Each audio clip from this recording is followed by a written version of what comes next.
کبھی آپ نے غور کیا ہے کہ قرآن مجید میں جب بھی روشنی اور اندھیرے کا ذکر آتا ہے تو ایک عجیب انداز نظر آتا ہے۔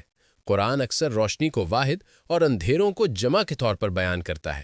اللہ تعالیٰ فرماتے ہیں کہ وہی ہے جو انسانوں کو اندھیروں سے نکال کر روشنی کی طرف لاتا ہے۔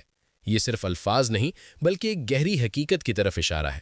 اندھیرا ہمیشہ راستہ بھٹکانے والا ہوتا ہے، جبکہ روشنی راستہ دکھاتی ہے۔ اگر ایک کمرے میں اندھیرا ہو تو انسان کچھ نہیں دیکھ سکتا، مگر ایک چھوٹی سی روشنی بھی پورے ماحول کو بدل دیتی ہے۔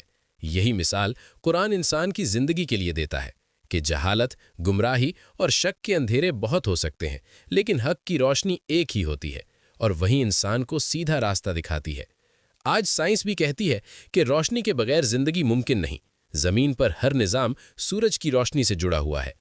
یوں قرآن ہمیں یاد دلاتا ہے کہ جیسے دنیا میں روشنی انسان کو راستہ دکھاتی ہے، ویسے ہی اللہ کی ہدایت انسان کے دل کو روشنی دیتی ہے۔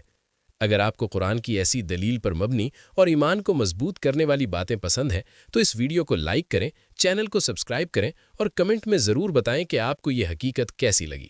آپ کا ایک سبسکرائب دراصل اس نیک پیغام کو آگے پہنچانے میں آپ کی شمولیت ہے۔